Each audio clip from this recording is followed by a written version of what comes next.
রাজস্বে ঘোরে রাষ্ট্রের উন্নয়নের চাকা। এটাই অর্থনীতির সহজ সূত্র। কিন্তু সেই রাজস্ব ফাঁকি দিয়ে রাষ্ট্রের সম্পদ হরিলুটের মহৌষধ চলছে পাবনাতে। জেলার বিভিন্ন এলাকায় ইছামতি নদীর সরকারি মাটি কেটে অবৈধভাবে বিক্রি করা হচ্ছে প্রকাশ্যে। ড্রাম ট্রাকের মাধ্যমে সরকারি মাটি কেটে বিক্রয় করা হলেও নেওয়া হচ্ছে না কোনো ব্যবস্থা।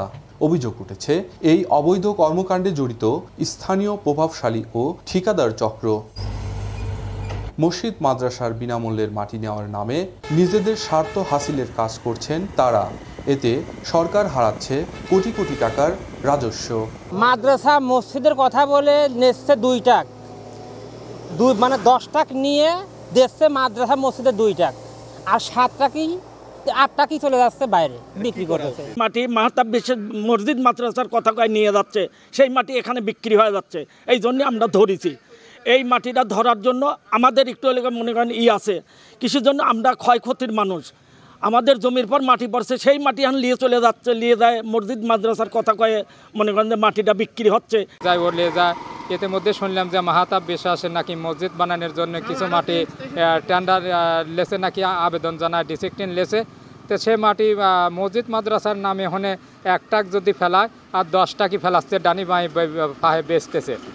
বললো যে ওইখান থেকে যাবি কোনে মাহতাব বিশ্বাসের হনে, তো মাহতাব বিশ্বাসের হনে যাবি, তো আপনি হনে গাড়ি চলো করছেন কে, 2-1 গাড়ি সাইডে বেচবো। অভিযুক্তদের কেউ কেউ বলছে নিয়ম মেনেই মাটি নেওয়া হচ্ছে।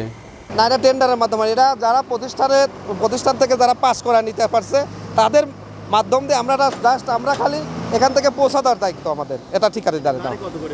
এটা জাস্ট আমাদের মাটি হচ্ছে সরকারি মাটি, আমরা গাড়িটা ভরিয়ে ওখানে পৌঁছা দেবো। তার কাছ থেকে আমরা 1500 টাকা করে নিছি। মাটি ফেলালাম, ওখান থেকে আমরা মাটি নিয়ে আসছি, নিয়ে এসে এখানে যাচ্ছিলাম, ইনি চাইলে এনার কাছ দিয়ে দিছি, দিয়ে আমরা মাটি দিলাম মাহতাব বিশ্বাসের প্রজেক্টে। সরকারি মাটি কেটে বিক্রি বন্ধে দ্রুত ব্যবস্থা নেওয়ার আশ্বাস পানি উন্নয়ন বোর্ডের।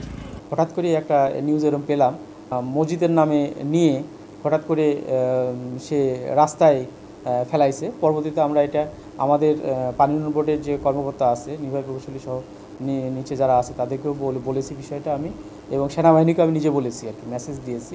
তারপর তারা সেখানে গিয়ে এটা সঙ্গে সঙ্গে বন্ধ করে দিয়েছে।